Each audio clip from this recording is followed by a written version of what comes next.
All right, Shalom. Shalom. First of all, we give all praises, honor, and glory unto Yahweh, Ba'Hashem, Yahweh Shai, Ba'Hashem, Rakakadash.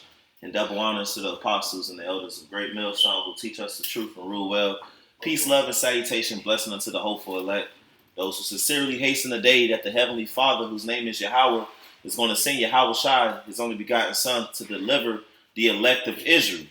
In Israel today are you so-called blacks, Latinos, and Native Americans, as well as those who are scattered throughout the four corners of the earth, who may even look like the other nations, but your bloodline and lineage, it goes back to the 12 tribes of Israel. That's right. Now, we're the brothers from Great Millstone, Miami. We're continuing. We're reading the book of Genesis. Right now, we're on chapter 30.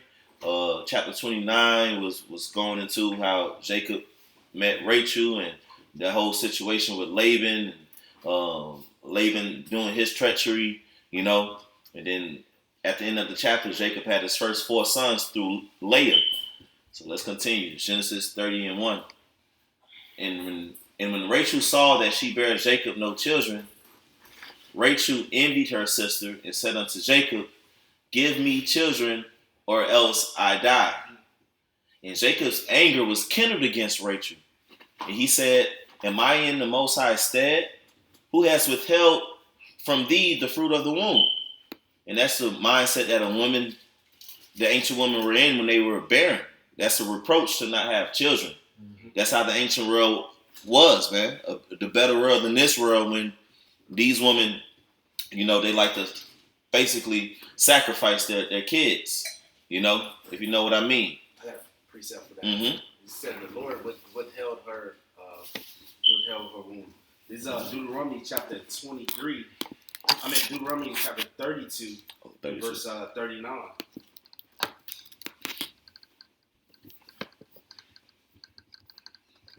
There you go. So Deuteronomy 32 and 39 says, "See now that I, even I, am He, and there is no God with me. I kill and I make alive. I wound and I heal. Neither is there any that can deliver out of my hand." So Lord makes babies. Right. You know? Right. Point blank. Straight to the point. So Genesis 30 and 3. And she said, "Behold, my maid Bilhah, going unto her, and she shall bear upon my knees, that I may also have children by her." Wow, that's an awesome wife right there. Right. You know? Right. And see, that's going to be the kingdom of heaven, man. Yep.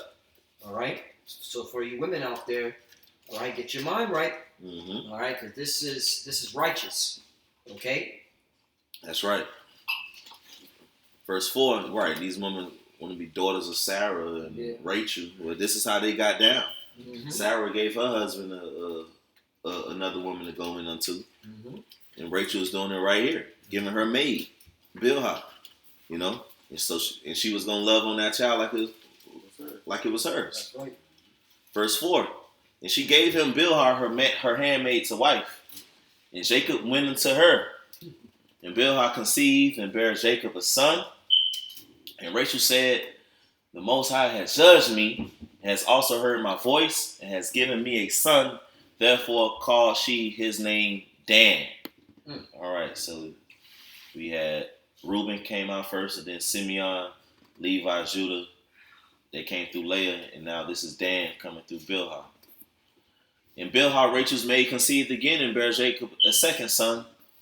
And Rachel said, "With great wrestlings have I wrestled with my sister, and I have prevailed," and she called his name Naphtali.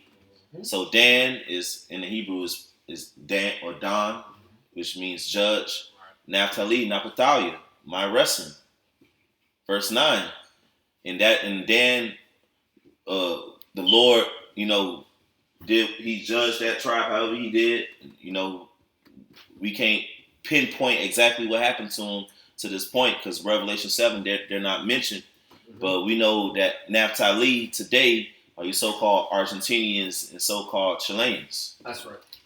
Now, verse 9, when Leah saw that she had left bearing, she took Zilpah, her maid, and gave her Jacob to wife. Ah. Man. So Jacob sleep with 3 women. 4. 4, excuse me. Mm-hmm. 4. Yeah, 4. Yep. Mm-hmm. And Zilpah, Leah's maid, bare Jacob a son. And Leah said, a troop cometh, and she called his name Gad. Right. Gad, troop, which is so-called Native Americans. Native Americans. Yep. Verse 12. And Zilpah, Leah's maid, bare Jacob a second son. And Leah said, happy am I, for the daughters will call me blessed. And she called his name Asher. And that's you South Americans from Uruguay, Paraguay, Brazil, Venezuela, Colombia, Bolivia, those countries right there. You are of the tribe of Asher. Ecuador. Verse 14, it says, and Reuben went in the days of wheat harvest and found mandrakes in the field and brought them unto his mother Leah. Then Rachel said to Leah, give me, I pray thee, of thy son's mandrakes. And she said unto her, is it a small matter that thou hast taken my husband? And wouldst thou take away my son's mandrakes also? That's a so-called black Latino woman, man. Yep. Real talk, Native American woman. That's dumb. And Rachel said, therefore he shall lie with thee tonight for thy son's mandrakes. Oh. So, hey, Leah bought him back. Yep. You know, that's how it's supposed to be. Man's supposed to have multiple women, and they want you. And that's how it's gonna be in the kingdom. It's gonna be this times a million. You know. So verse 16 it says, and Jacob came out of the field. I just wanted to put out a mandrake is a type of root. And when you look up the properties of a mandrake, it's a very powerful aphrodisiac as well as a fertility booster. Wow. So that was like Leah's secret. Right. And they was using the herbs. Yeah. You know? Wow. That's why Rachel wanted it. Yeah. Verse 16. Because at this point Rachel haven't really conceived herself. Her handmaid Bilhah did. You know? And Leah just said, shit, I'll give you a handmaid.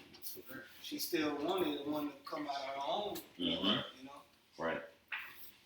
Hey, verse 16.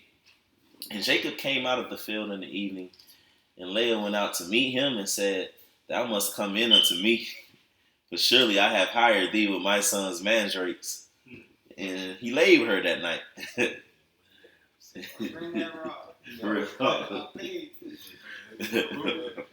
She said, come get this. Verse 17. And the heavenly Father hearkened unto Leah, and she conceived and bare Jacob the fifth son. And Leah said, the Most High has given me my hire, because I have given my maiden to my husband. And she called his name Issachar. Yeshashakar. So-called Mexicans. You know, he's hired. And nobody worked like the so-called Mexicans on the planet Earth. That's right.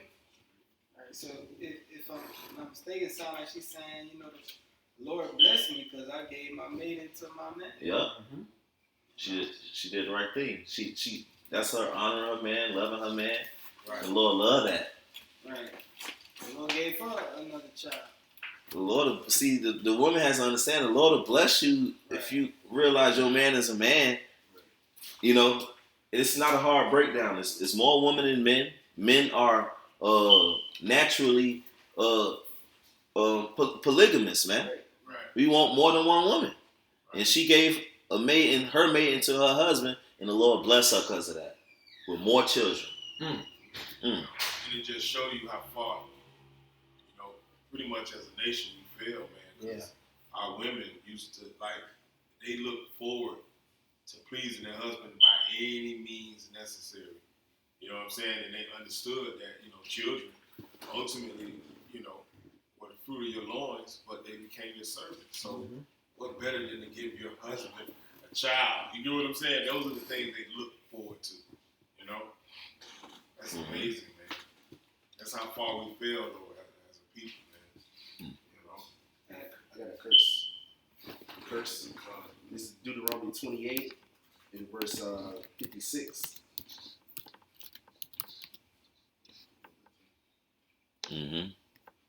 says Deuteronomy 28 and 50 says, "The tender, delicate woman among you, which will not venture to set the sole of her foot upon the ground, for delicateness and tenderness, her eye shall be evil towards the husband of her bosom, and towards her son, and towards her daughter." So showing how the woman changed over time. The Lord put those curses upon our women, Right. as a nation. Evil towards her husband means adverse in every way. Every way that she was supposed to be towards her husband, she's adverse to that shit. Yep. Talking bad. Yep. Come on. And that's how you destroy a nation. Yep. So if the women don't want to, agree with their men of their own nation, then that's it. There's no nation. Yep. And that's why we're broken as a people, man. Right. You know. Hey, Genesis 30 and 19. And Leah conceived again and bare Jacob the sixth son. And Leah said, "The Most High has endued me with a good dowry.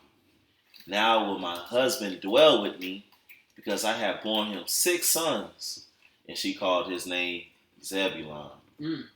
Zebulon. Mm-hmm. Yes, man. Which means dwelling. Mm-hmm. That's over there in Central America. Honduras, Costa Rica, Panama, Belize, all those little nations over there. Yeah, El Salvador. That makes up Zebulon, dwelling. And afterwards she bare a daughter and called her name Dinah. And the Most High remembered Rachel, and the Most High hearkened to her and opened her womb. And she conceived and bare a son, and said, "The Heavenly Father has taken away my reproach." And she called his name Joseph, and said, "The Lord shall add to me another son." So, man, Jake, y'all was up. Jake is getting busy, man. Y'all was up, man. That's your so-called Puerto Ricans, man. Boricua. So-called Tainos. Yeah, and also Manasseh as well. So-called Cubans. But verse 25, it says, "And it came to pass when Rachel had born Joseph, that Jacob said unto Laban, Send me away, that I may go into my own place into my country. Give me my wives and my children, for whom I have served thee, and let me go, for thou knowest my service which I have done thee." And Laban said unto him, "I pray thee, if I have found favor in thine eyes, tarry. For I have learned by experience that the Lord has blessed me for thy sake." And that's the spirit that the brothers be having, man. People be having, Right. They see the Lord dealing with us, man. That's why brothers have certain jobs, and sometimes your manager don't want you to leave. Your coworkers, they have you come into work that day or some shit. You know what I'm saying? Trying to talk to you and shit. Yep. And you haven't mentioned anything about the truth to them. Right. They don't know what you're about. Right. Yeah. Next thing you know, the company is making a little bit more. They're making money and shit. It's more busy. The Lord working that out for your sake. Verse 28, and he said, "Appoint me thy wages, and I will give it." And he said unto him, "Thou knowest how I have served thee, and how thy cattle was with me. For it was little which thou hadst before I came, and it is now increased unto a multitude. And the Lord has blessed thee since my coming, and now when I shall provide for my own house also." And he said, "What shall I give thee?" And Jacob said, "Thou shalt not give me anything. If thou would do this for me, I will again feed and keep thy flock." All right. Since Laban played multiple times, shoot, the Lord is putting the spirit upon Jacob to really come out with increase, man. Right. Verse 32, "I will pass through all thy flock today, removing from thence all the speckled and spotted cattle, and all the brown cattle among the sheep, and the spotted and speckled among the goats, and of such shall be my hire." So he was like, "I'm going to take the spotted ones, the speckled ones, the brown ones. Right. Those are the least desirable cattle, Right. so shall my righteousness answer for me in time to come. Hey, this is faith because he knew what he was going to do. He believed the Lord's going to be with him to make it happen. Blemished. So shall my righteousness answer for me in time to come, when it shall come for my hire before thy face. Everyone that is not speckled and spotted among the goats and brown among the sheep, that shall be counted stolen with me. And Laban said, behold, I would it might be according to thy word. All right. And he removed that day the he goats that were ring streaked and spotted, and all the she goats that were speckled and spotted, and every one that had some white in it, and all the brown among the sheep, and gave them into the hand of his sons. And he sat 3 days journey between himself and Jacob. And Jacob fed the rest of Laban's flock. Oh, so Laban removed the spotted ones and gave them to his sons. So he on his bullshit. Damn, Laban. Wow. Grimy, bro. Yep. Again, Laban said, behold, I would it might be according to thy word. So he's trying to do his thing. He said, and he removed that day the he goats that were ring streaked and spotted, all the she goats that were speckled and spotted, and everyone that had some white in it, and all the brown among the sheep, and gave them into the hand of his sons. And he set 3 days journey between himself and Jacob. Wow. And Jacob fed the rest of Laban's flocks. Wow. Okay. Hey. Yeah, go into the NLT version of that up there. Let me pull it up right here. Genesis 30 NLT.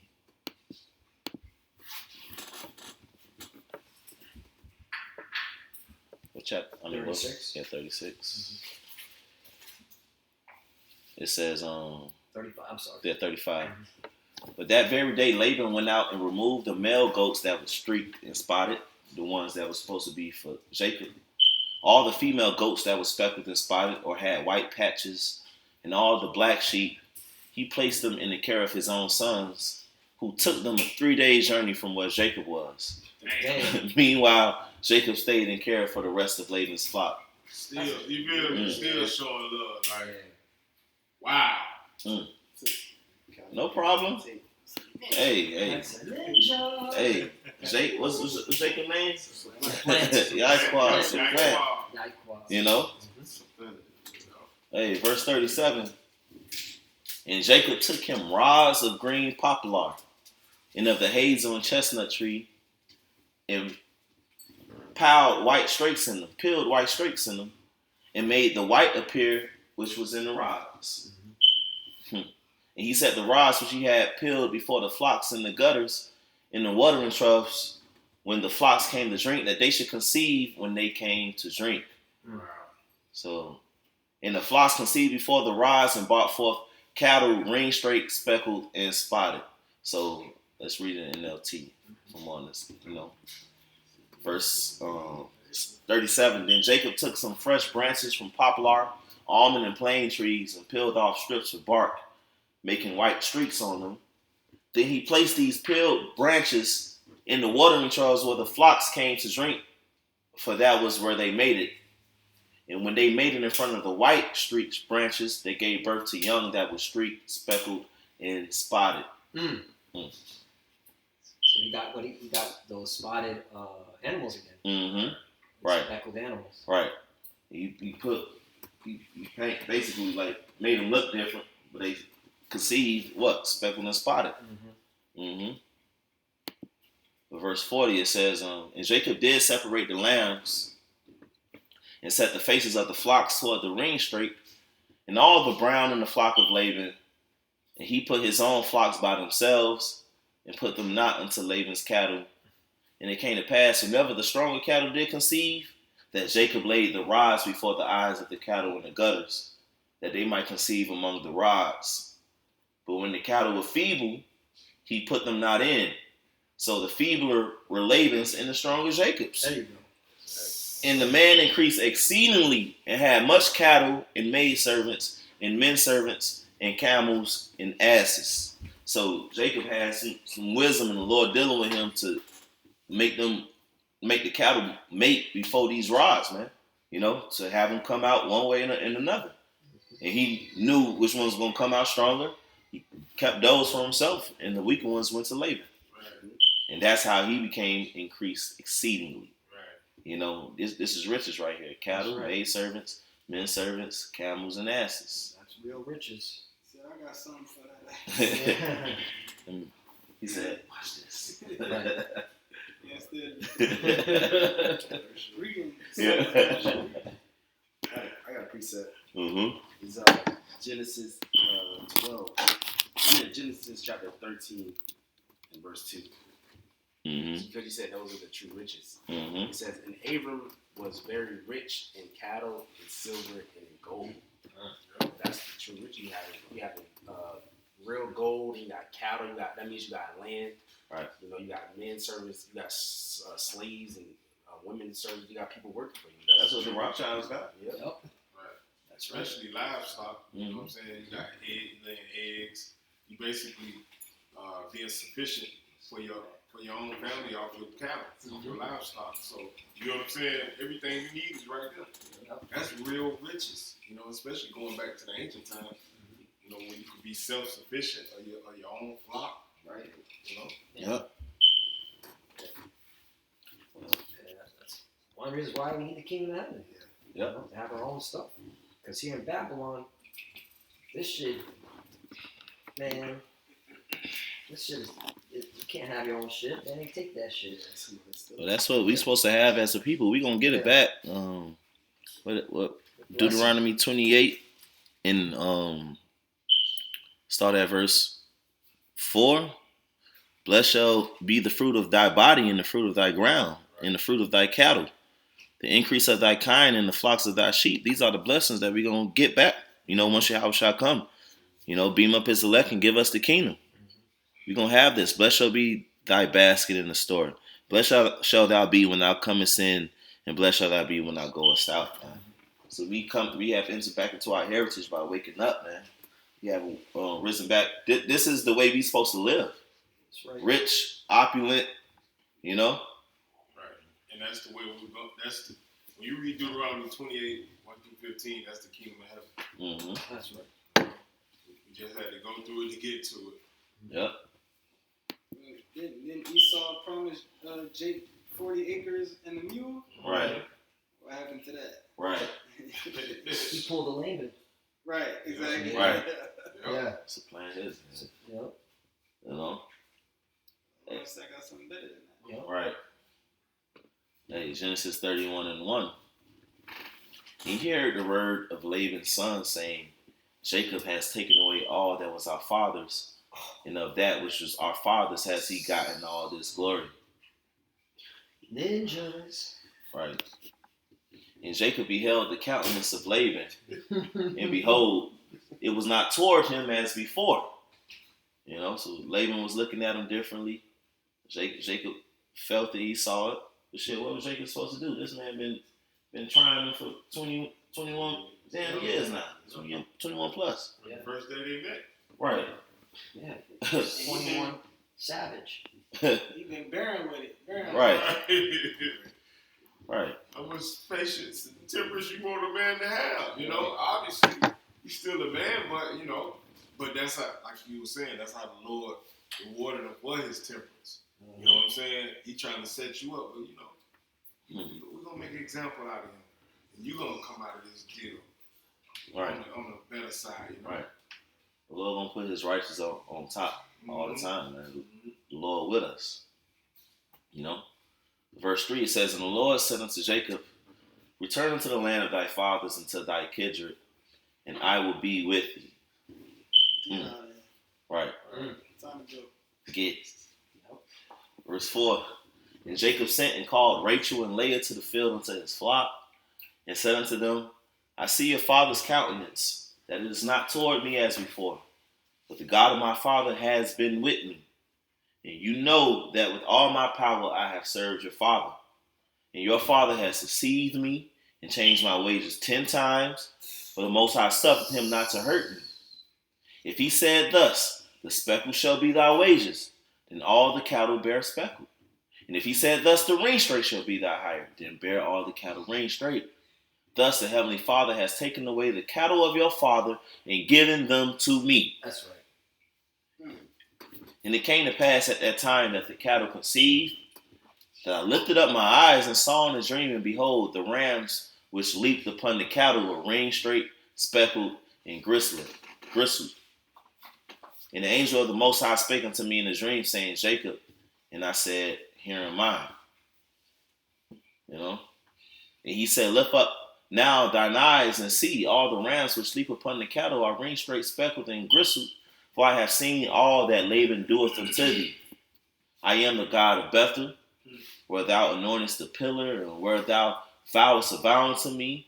Now arise, get thee out from this land, and return unto the land of thy kindred. So the Lord's letting him know he was the one who gave him that increase, man. And it's time for you to go get your land, you know?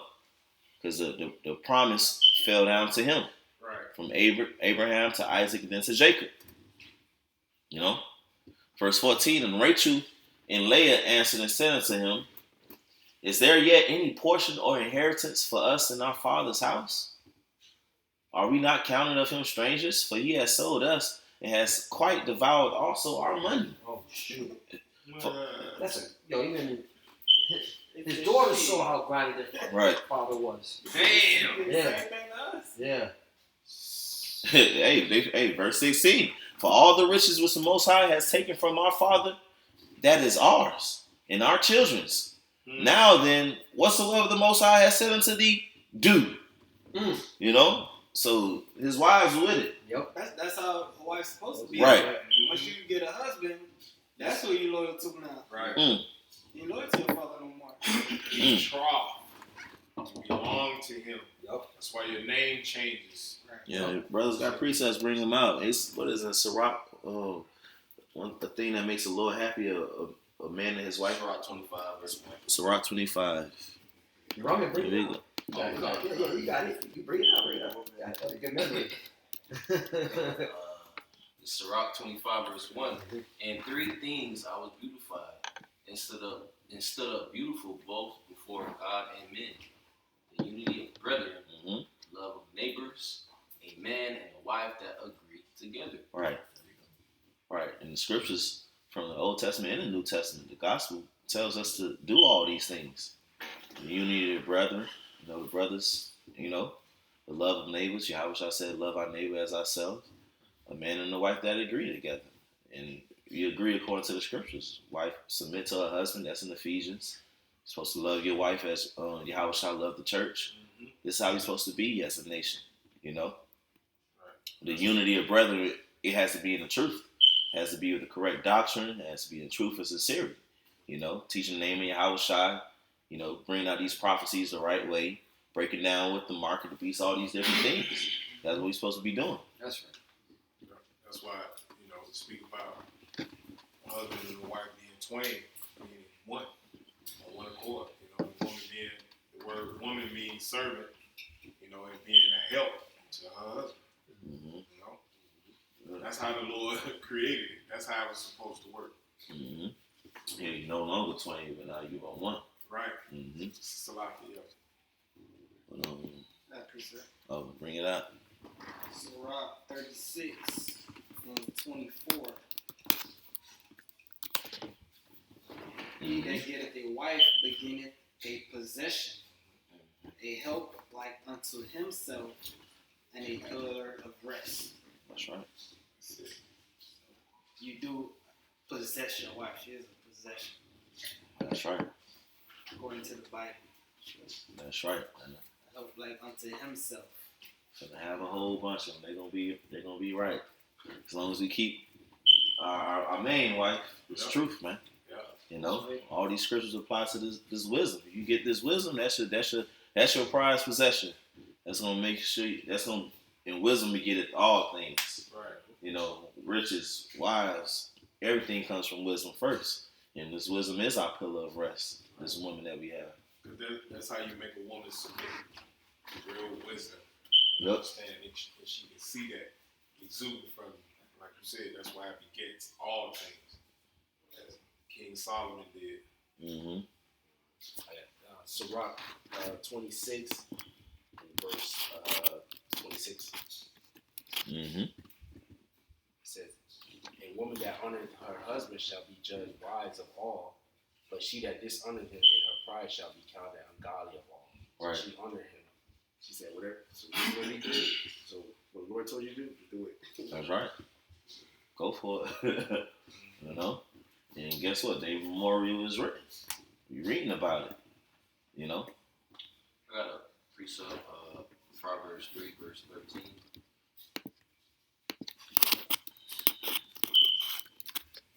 Mm-hmm. You got it, bro. Happy is the man that findeth wisdom, and the man that getteth understanding. So, right, man. You read wisdom. I mean, you read Proverbs, you read scriptures. Wisdom is likened unto that woman. You get understanding, you get wisdom. That's a wife. It's gonna have your back.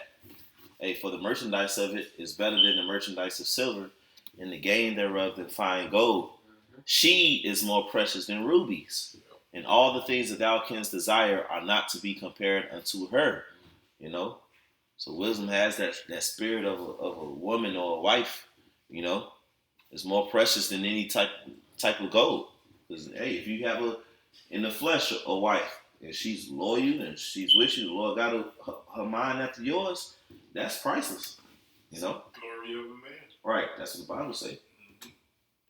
But back in Genesis 31 and 17.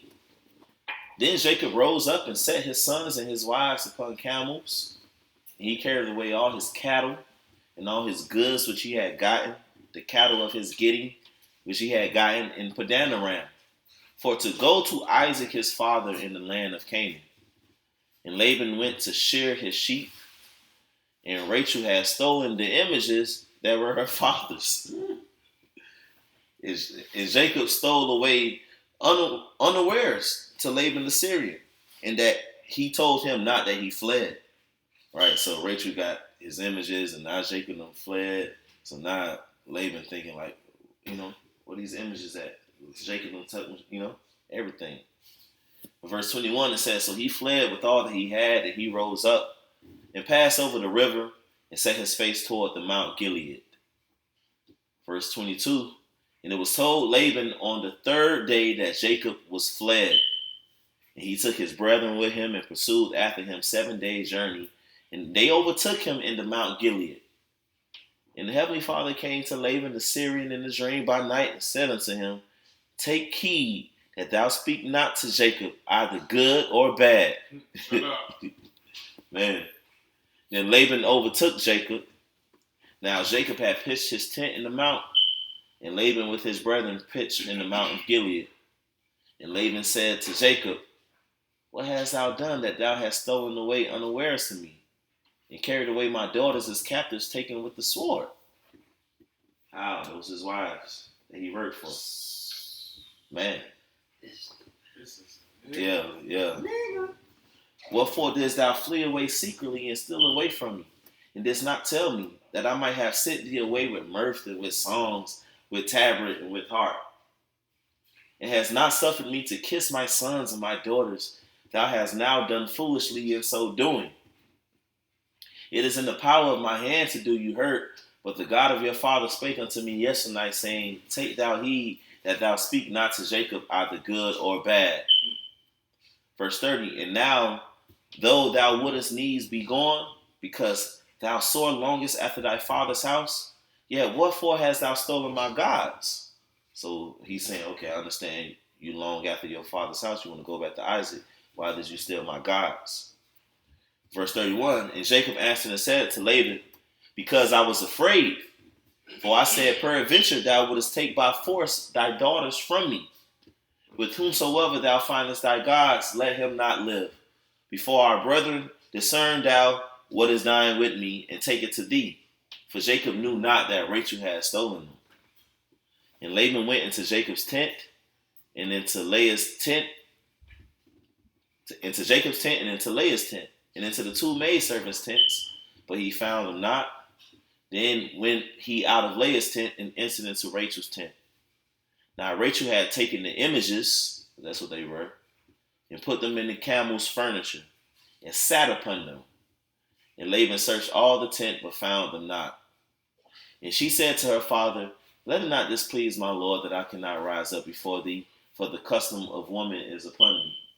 That time of the month. And he searched, but found not the images. And Jacob was wroth and chode with Laban. And Jacob answered and said to Laban, what is my trespass? What is my sin that thou hast so hotly pursued after me? Whereas thou hast searched all my stuff, what hast thou found of all thy household stuff? Set it here before my brethren and thy brethren, that they may judge between us both. This 20 years have I been with thee. Thy ewes and thy she-goats have not cast their young, and the rams of thy flock have I not eaten. That which was torn to beasts I brought not unto thee. I bear the loss of it. Of my hand didst thou require it, whether stolen by day or stolen by night. So Jacob was like, I'll take the loss on these things for all of these years that I've been with you. You know? Taking the load. Verse 40. Thus I was. In the day the drought consumed me, in the frost by night, and my sleep departed from my eyes. He kept his integrity. Thus have I been 20 years in thy house, and I served thee 14 years for thy 2 daughters, and 6 years for thy cattle, and thou hast changed my wages 10 times. Wow. He ain't changing for the better. Right. He won't be complaining about it. Right. He's trying to. Except the God of my father, the God of Abraham, and the fear of Isaac had been with me, surely thou hast sent me away now empty. The Most High has seen mine affliction in the labor of my hands, and rebuked thee yesternight. Yep. Hey, the Lord gonna rebuke all these nations for our sakes. That's right. That's right. He ain't have to say nothing. The Lord ate for his battle. Right. You know what I'm saying? All right. All we gotta do is keep our integrity. Do right before his eyes. You know? That's what brothers do. Even when they have to deal in the world. Showing integrity. You know? We don't want nothing from this world anyways. Right. We ain't trying to get over on nobody. We getting through. Jacob, we supplant different things that we have to do without harming somebody. Right. In righteousness. In righteousness. Hey, You know? what I said, why is the serpent harmless as a dove? That's right. With the fear of the Lord. That's it. All right, so the covenant of Mizpah. And Laban answered and said unto Jacob, these daughters are my daughters, and these children are my children, and these cattle are my cattle, and all that thou seest is mine. And what can I do this day unto these my daughters, or unto their children which they have born? So he's still on it, you know. Damn. Calling Jacob's children his, those are your grandchildren, but Jacob's. Yeah. Hey. Verse 44, now therefore come thou, let us make a covenant, I and thou, let it be for a witness between me and thee. And Jacob took a stone and set it up for a pillar. And Jacob said unto his brethren, gather stones. And they took stones, and made an heap, and they did eat there upon the heap. And Laban called it Jagar Sahadutha, but Jacob called it Gilead. And Laban said, this heap is a witness between me and thee this day. Therefore was the name of it called Gilead. In Mizpah, for he said, the Lord watch between me and thee when we are absent one from another. If thou shalt afflict my daughters, or if thou shalt take otherwise besides my daughters, no man is with us. See, the Most High is witness between me and thee. And Laban said to Jacob, behold this heap, and behold the pillar which I have cast between me and thee. This heap be witness, and this pillar be witness, that I will not pass over this heap to thee, that thou shalt not pass over this heap and this pillar unto me for harm. The God of Abraham and the God of Nahor, the God of their father, judge between us. And Jacob swore by the fear of his father Isaac. And Jacob offered sacrifice upon the mount, and called his brethren to eat bread, and they did eat bread, and tarried all night in the mount. And early in the morning Laban rose up and kissed his sons and daughters, and blessed them. And Laban departed and returned to his place. Okay. Genesis 32:1. And Jacob went on his way, and the angels of the Most High met him. And when Jacob saw them, matter of fact, I want to get a precept for that real quick. Because that's beautiful. What is that? Psalm 34, verse 7. The angel of the Lord encampeth round about them that fear him and delivereth them. And we've seen, it's like our forefathers, you know, the angels with them. We reading this for a reason. This is our culture. This is our heritage. Right. You know?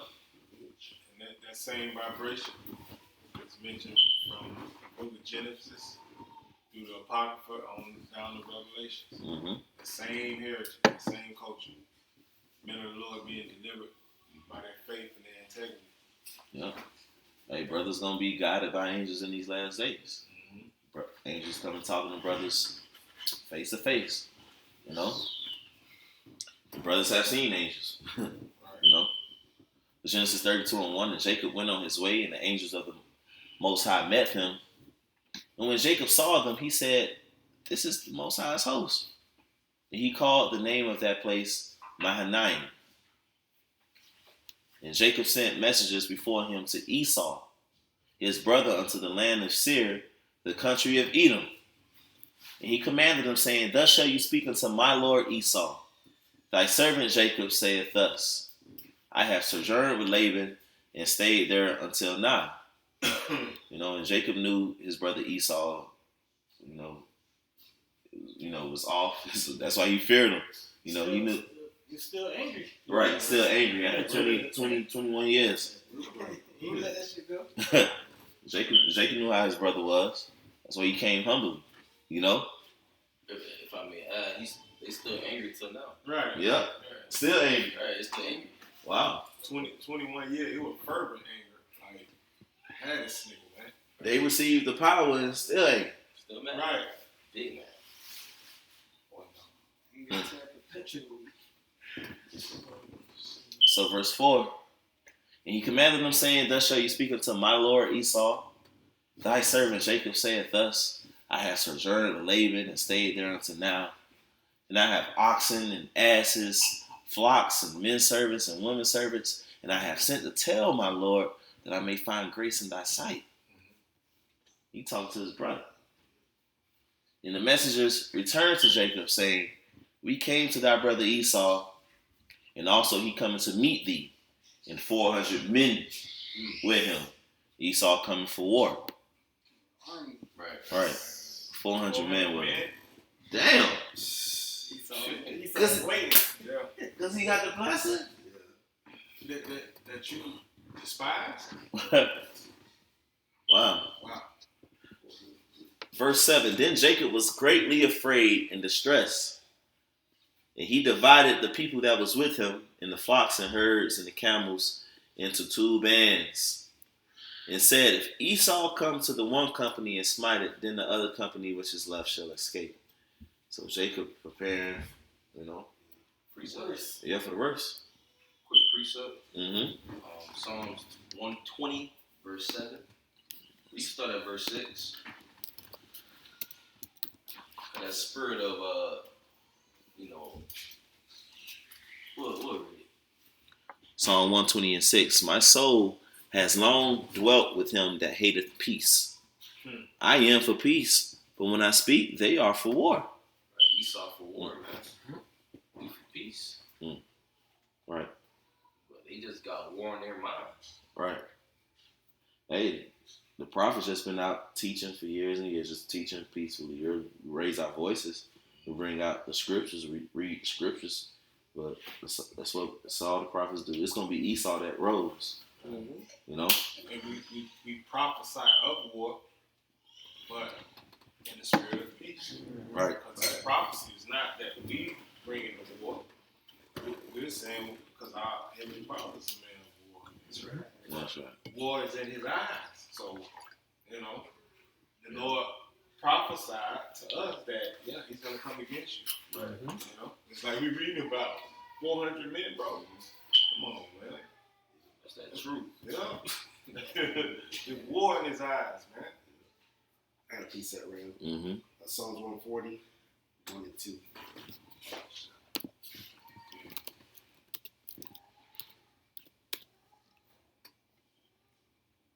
You got it. Okay. This book of Psalms, chapter 140, verse 1, says to the chief musician, a psalm of David, deliver me, O Lord, from the evil man, preserve me from the violent man, which imagine mischief in their heart. Continually are they gathered together for war. It's Esau, man. Yeah. Continually gathered to war, man. Especially against us. And King David said, preserve him from that evil man. That's what we ask the Lord to do for us in these times. Right. The wicked with a capital W, man. Right. That's Esau Edom, the border of wickedness. You know?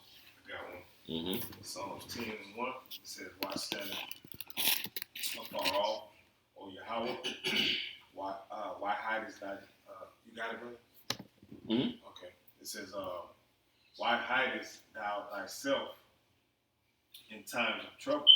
Okay, and that's really the cry of the Israelites. Because we see what's happening. We see, like you just mentioned it, that perpetual hatred, you know. Right? He ain't going to rest till we destroy it, you know. So the question is, Lord, where you at? You know, Right. come against this man. Mm-hmm. You know, he's the devil. Verse 2, it says, the wicked in his pride doth persecute the poor. Let them be taken in the devices that they have imagined. Verse 3, for the wicked boasteth of his heart's desire, and blesseth the covetous, whom Yahweh Shemiah Shai abhorreth. Verse 4, it says, the wicked, through the pride of his countenance, will not seek after the Most High. The Most High is not in all his thoughts. Mm-hmm. Okay, and that's our adversary. See, we getting the rundown on him, you know? So when you're dealing with a guy that the Most High is not in all his thoughts, he'll do anything. Yep. You know? I.e. Jeffrey Dahmer. Yep. You know? He'll do anything. Right. He'll cut your rod off. Yep. So you need protection from a guy like Right. Yeah. He'll kill his own people and blame it on you. that. Right. Yeah. You need protection Yeah. from a guy like Yeah. that. Okay? It says, verse 5, it says, his ways are always grievous, thy judgments are far above out of his sight. As for all his enemies, he puffeth at them. Verse 6, he hath said in his heart, I shall not be moved, for I shall never be in adversity. Verse 7, his mouth is full of cursing and deceit and fraud. Under his tongue is mischief and vanity. You see? That's an Edomite behavior. Right? And that's what our people have taken hold to. Yep. To the point where they're going to allow this devil to make them believe that we're the issue, we're the problem. Right. But it's cool. The scripture, the Lord already told us they was going to do it. Mm-hmm. You know? And what we was speaking about before we started up, man, how much, like, Jake is like a fucking thorn in our side, man. Yep. Sick of Jake, man. You know? But that's a part of the program right now. Because that's going to be, you know, our immediate adversary when this thing kicks off. It says, verse 9. I just was thinking that, you know, Jake is they the ones most closest to us. Exactly. Mm-hmm. I mean, you know, the scriptures say trouble on all sides. Mm-hmm. And that's true. And part of it is, you know, a wicked Jake, they're to vex you. Mm-hmm. You know, the Lord's trying you, though. Yep. You know, Real talk. you know what I'm saying? Great point, brother.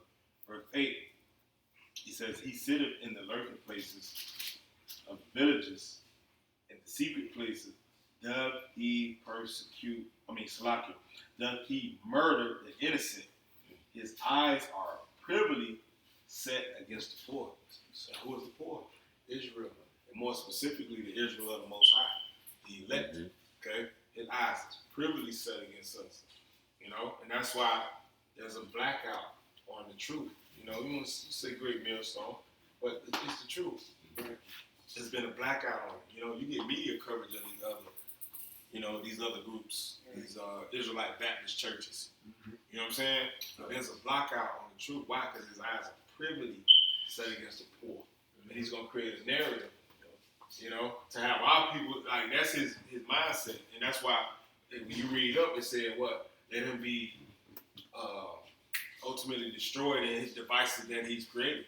Just like Haman, with the gallows. Right. You create gallows to hang Jake on, but your whole family got hung on. Yep. So hey, that's the cry. The elect of the nation of Israel. Mm-hmm. Get this guy, man. Genesis 32 and 9. And Jacob said, O God of my father Abraham, and God of my father Isaac, the Lord Yahweh, which saith unto me, return unto thy country and to thy kindred, and I will deal with thee.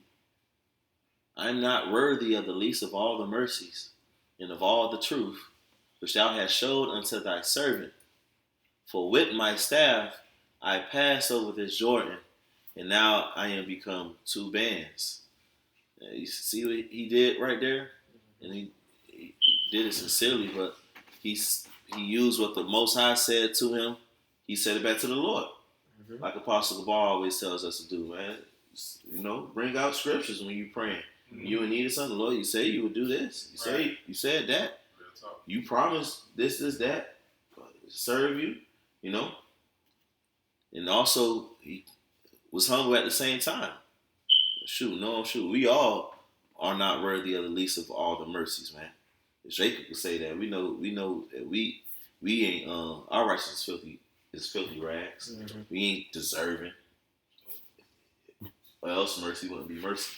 Right. And by doing that, you show, how studious you are to the Lord's word. But Lord, you said you would never leave nor forsake us. You know what I'm saying? Showing you on top of your game, like you understand what your heavenly Father told you and promised you. Mm-hmm. And as looking at it as a father, you would love that. My child is listening. He's paying attention. Yeah. He's being attentive, studious to my word. And bowing down. Right. You coming to the Lord instead of going after your own heart. Being hasty. Mm-hmm. No, you submit and you pray to the Most High. Matter of fact, let's get a quick precept. It's the book of Hebrews, chapter 4, verse 16. Let us therefore come boldly unto the throne of grace. And that's what Jacob did right there. Yeah. That we may obtain mercy and find grace to help in time of need. Right. And that's why prayer is very important. And you come boldly. The brother from Atlanta, Kasha Quala, did a pod lesson one time. The Lord wants you to come humbly, but still come as a man. He don't want no soft shit. The scriptures say don't be faint-hearted in your prayer. Right. You come to the Most High believing, praying boldly, thought of your words. You come to the Most High now. You still coming humbly, but you pray to Him boldly. Bring out the scriptures. That's the best way. Right. We hope for things that's in the scriptures, man. We want the Lord to keep us so we could be saved. That's in the scriptures. We pray for salvation, for redemption, for mercy, to be beamed up in the chariot. These are things we find in the scriptures. The kingdom on the first go, first resurrection. Hey, spiritual power, healings. We believe the Lord heals. As we read Deuteronomy 32 and 39. Mm-hmm. You mentioned, come boldly and humbly. That reminds me of Abraham when he was talking to the Most High to save Lot. Mm-hmm. Peradventure, if it be found, he was coming humbly. Mm-hmm. You know what I'm saying? So he basically was like, I won't say one up in the Lord, but he's like, Lord, let me intervene because I believe, But hey, that's why the scriptures say. His thoughts are far above our thoughts. Like I already know the amount of men, but the Lord still allowed him to, like you say, but that was bold. You know what I'm saying? Lord, peradventure I can find 50 good men there. Mm-hmm. Okay, go ahead. And then the lesson to be learned for Abraham was the Most High. You know what I'm saying? Right. I know, but the Lord respected that. The Lord didn't go say Abraham went off by doing that. You know what I'm saying? Yeah, but I get what you're saying, bro. Abraham was trying to save his save Lot. Real talk. Real talk. And hey, you're obedient to the Most High, you're going to have more of that confidence to come to the Lord boldly. There you go. You serving Him diligently, the best of your ability, being obedient, you know, your prayers going to have more confidence in it. Right. Because then if you do what He say, you are a friend, you know? Yeah, like the scripture say, examine thyself. Know you not your own selves, meaning you can't tell that the Most High dealing with you. Mm-hmm. You know what I'm saying? And the more, like the brother Ramah brought out, the more obedience you show to him, the more he gonna show he dealing with you. You see what I'm saying? That's why we've gone up the ladder through the spirit of power, because of our obedience and being diligent. You know, that's the byproduct of being diligent. The Lord increasing your faith. He want to give the increase now. Mm-hmm. You know? Genesis 32:9. And Jacob said, O God of my father Abraham, and God of my father Isaac, the Lord Yahweh which saith unto me, return unto thy country and to thy kindred, and I will deal well with thee. I am not worthy of the least of all the mercies and of all the truth which thou hast showed me unto thy servant. For with thy staff I pass over this Jordan, and now I am become two bands. Deliver me, I pray thee, from the hand of my brother, from the hand of Esau. For I fear him, lest he will come and smite me and the mother with the children. And thou sayest, I will surely do thee good and make thy seed as the sand of the sea, which cannot be numbered for multitude. And he lodged there that same night, and took of that which came to his hand a present for Esau his brother, 200 she-goats and 20 he-goats, 200 ewes and 20 rams, 30 milch camels, forgive me if my pronunciation wrong, with their coats, 40 kine, and 10 bulls, 20 she-asses, and 10 foals. And he delivered them into the hand of his servants, every drove by themselves, and said unto his servants, pass over before me, and put a space between drove and drove. And he commanded the foremost, saying, when Esau my brother meeteth thee, and asketh thee, saying, whose art thou, and whither goest thou, and whose are these before thee? Then thou shalt say, they be thy servant Jacob's. It is a present sent unto my lord Esau. And behold, also he is behind us. And so commanded he the second and the third, and all that followed the drove, saying, on this manner shall you speak unto Esau when you find him. Right. So, bro, if I may, he was in the spirit. Mm-hmm. He was in the spirit of like agreeing with his adversary. Yeah. Yep. You know, that's wisdom. Yep. He even called him Lord. He called him, I'm your servant. Right. You know? Right. He wasn't proud. Yep. You heard Esau coming with 400. Right. Right. You got that 400. Right. And even before the 400, Jacob ain't got no beef with Esau. That's Esau on that bullshit. Right. He ain't trying to. Jacob ain't trying to slay his brother. The so-called Black, Latino, Native American don't be trying to fuck with Esau, Right. the so-called white man. And actually, because a huge influence of curses, and along with Jim Crow and Willie Lynch letter, Negro, Latino, Native American man are scared of Esau. Right. Yep. Because there's a history of the Right. so-called white man killing and murdering and slaughtering and hanging our people, Right. dropping bombs on them when they built the city. Right. You know, so yeah, our people they don't fuck with.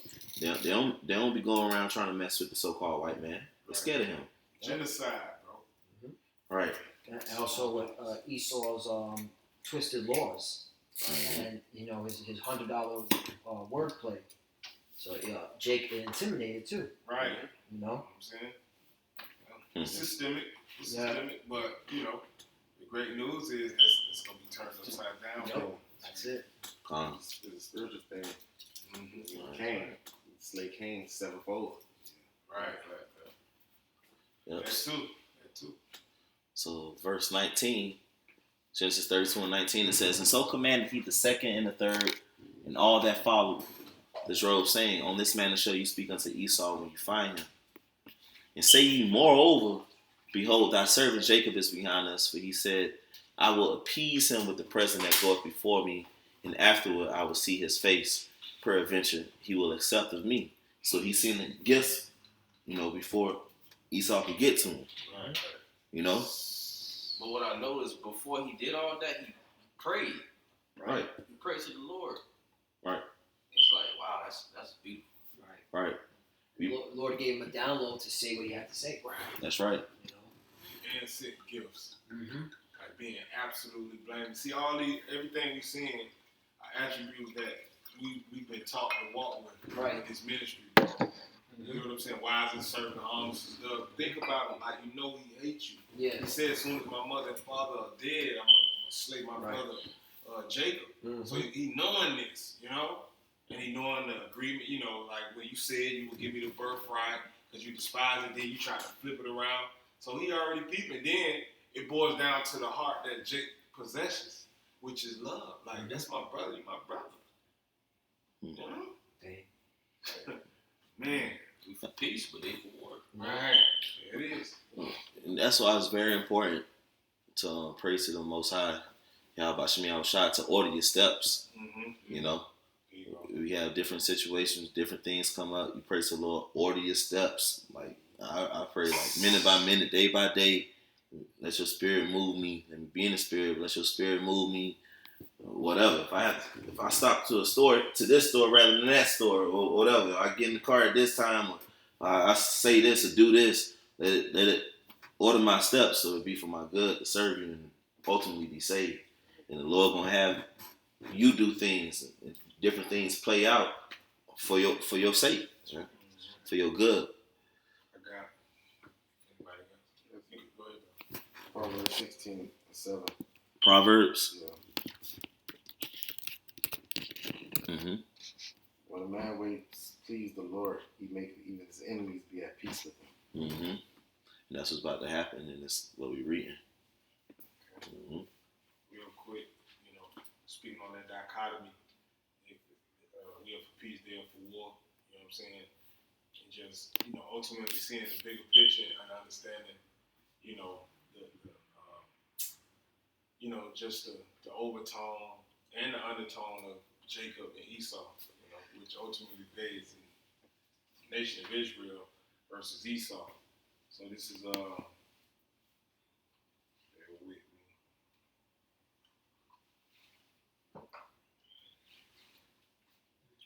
This is the book of Sirach,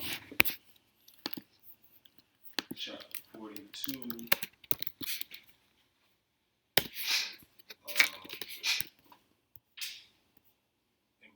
Sirach 42 and 24, it says, all things are double one against another, and he have made nothing imperfect.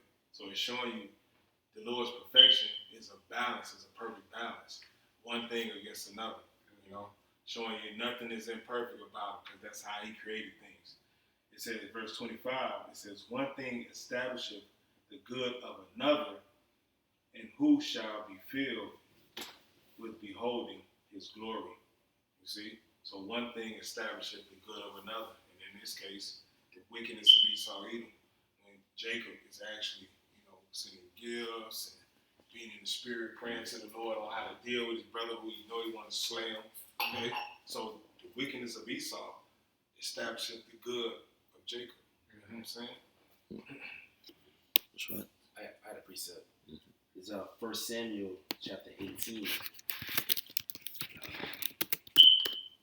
at verse 14. Mm-hmm. Going into Saul and David. Saul tried to kill David, so David had to use supplants. David had to use wisdom around Saul. Mm-hmm. This is 1 Samuel chapter 18 and verse 14. It says, and David behaved himself wisely in all his ways, and the Lord was with him. Wherefore, when Saul saw that he behaved himself wisely, he was afraid of him. Mm-hmm. Because the Lord was dealing with David. That's right. That's right. So back at Genesis 32 and verse 21. So went the present over before him, and himself lodged that night in the company. And he rose up that night and took his 2 wives and his 2 women servants and his 11 sons and passed over the ford Jabbok. And he took them and sent them over the brook. and sent over that he had. Now, verse 24. Now check this out in the context of what's been going on now. Jacob was afraid of Esau, in distress, praying, Verse 24, and Jacob was left alone, and there wrestled a man with him until the breaking of the day. The angel wrestled with him to the breaking of the day. And when he saw that he prevailed not against him, he touched the hollow of his thigh. And the hollow of Jacob's thigh was out of joint as he wrestled with him. So Jacob's wrestling the angel, and he's wrestling the angel. An angel can take out the whole earth by itself, But he touched the hollow of his thigh. Jacob wrestling with his thigh out of joint, and we know that's symbolizing our plight now. So-called blacks, Latinos, and Native Americans. Afraid of Esau, Edom getting ready to come down with wrath, But for the hopeful elect, we fighting this battle, serving the Most High with our thigh out of joint, man. In the land of our captivities, still having to pay bills, still got infirmities, still got all these different things going on. Fighting with our thigh out of joint. Verse 26, and he said, let me go, for the day breaketh. And he said, I will not let thee go, except thou bless me. Right. So that's the spirit, man. Jacob was in. He would not let the angel go except he received the blessing. Jacob had the spirit on him. Man. And we go through our shit, man. Hey, you thigh out of joint, you know how painful it is? You can't breathe. Yeah, you don't want Let's just thigh out of joint.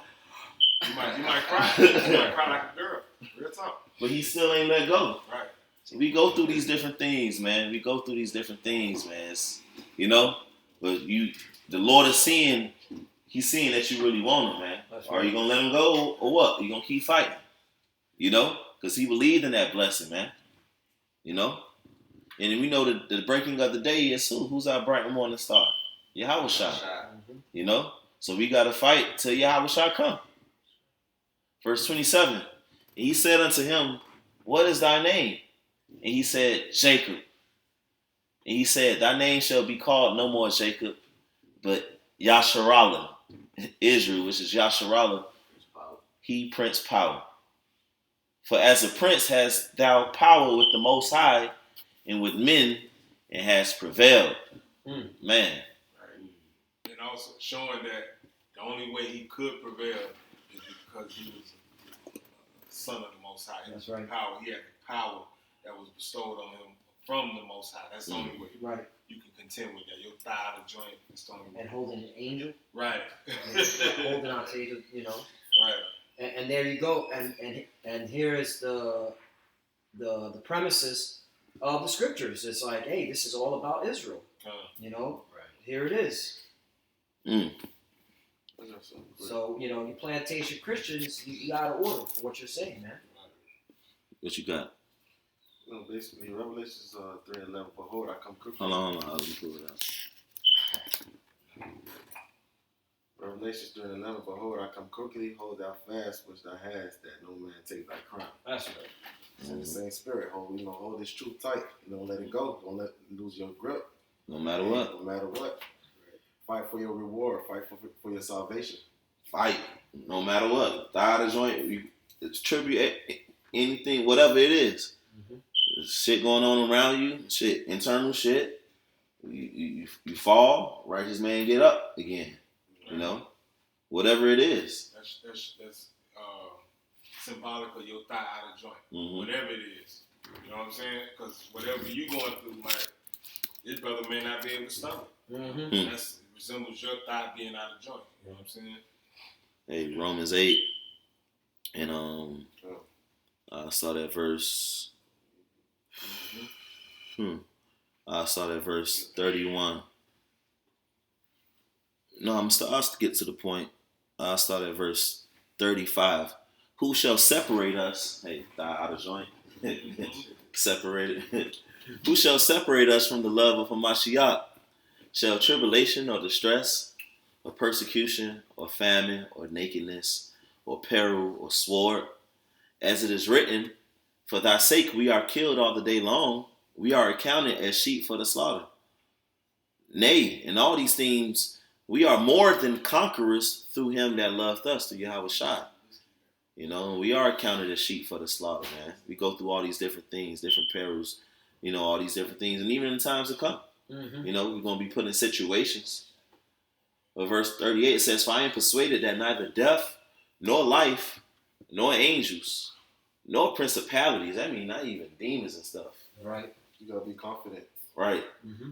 Got persuaded. Nor powers, nor things present, nor things to come. What's today's date?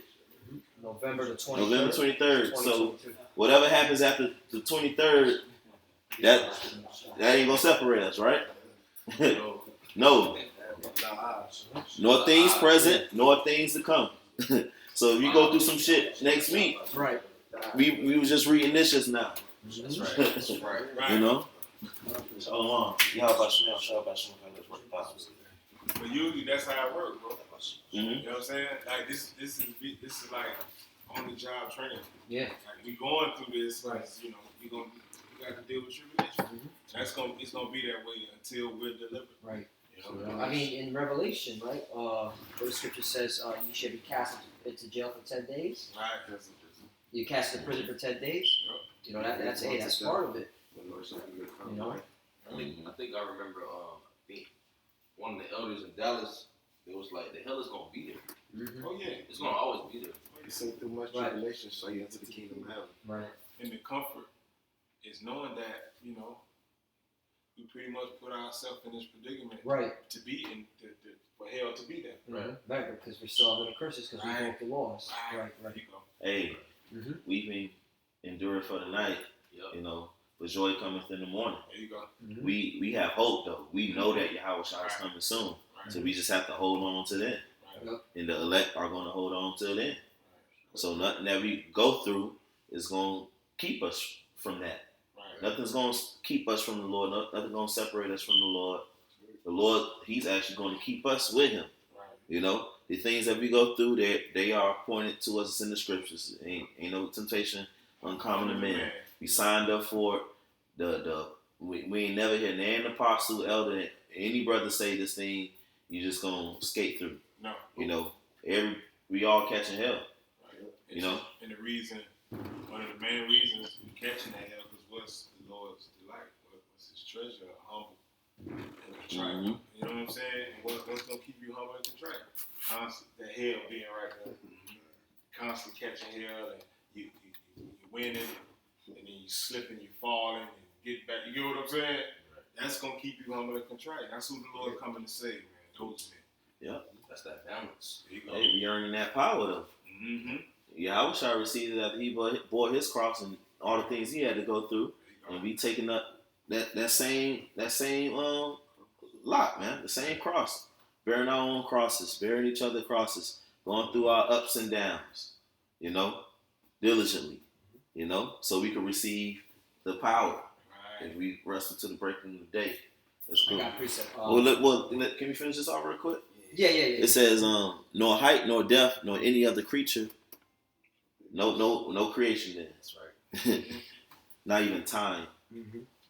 That's a creation. Right. Shall be able to separate us from the love of the Most High, which is in Hamashiach Yahweh Shai our Lord. Right. So, like you said, no creation. Why? Because we serve the Creator of all those things. If you get on Micah chapter 7, verse 9. Mm. Yes, sir. Mm-hmm. This is the book of Micah chapter 7, verse 9. I will bear the indignation of the Lord because I have sinned against him. Until he plead my cause and execute judgment for me, he will bring me forth to the light, and I shall behold his righteousness. Mm. That's right. That's a perfect balance right there. Yep. You know? And the Lord is pleading our cause, man. Look what's going on in the world, man. All right? We just got to keep our integrity, all right, and you know, endure to the end, man.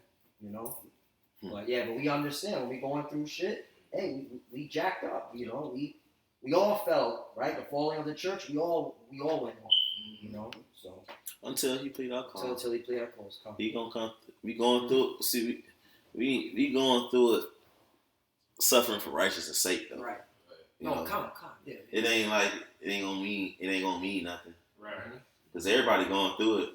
Everybody. But we going through it for a purpose. Right. Actually, we gonna be able to enjoy, the fruits of this very soon, man. With everlasting life. Right. And the thing is, like you said, remarkably, over and over again, we have hope. Mm-hmm. You know. Yep. That's what keeps us going.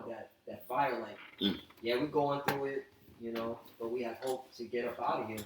And we have testimonies, and we seen what's going on. They're like, man, the Lord got to be dealing with us to be able to endure all this, That expected end. Mm-hmm. That hope. Mm-hmm. You know what I'm saying? We know what the end game is. You're either going to be delivered or you're not. Mm-hmm.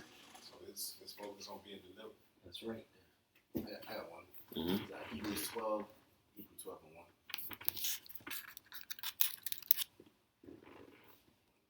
1. Hebrews chapter 12, verse 1, it says, wherefore, seeing we also are compassed about with so great a cloud of witnesses, let us lay aside every weight and the sin which doth so easily beset us, and let us run with patience the race that is set before us. So we gotta lay aside those weights, like those scriptures talk about 2 Corinthians 14, let go of the weak nature and stuff like that, and the sin that easily beset us, stop those weak matters, lay those aside and keep pushing, man. Patience, the race. This is about enduring to the end. He shall be saved. Verse 2, it says, looking unto Yahushua, the author and finisher of our faith, who for the joy that was set before him endured the cross, despising the shame, and is set down at the right hand of the throne of the Most High. So he endured. He was despised. He was spat on, beaten more than any man. But now he's sat on the right hand of the throne of the Most High. He's glorified in heaven. Now he's about to be glorified on earth, man. Right. The end all be all is glory, man. Yep.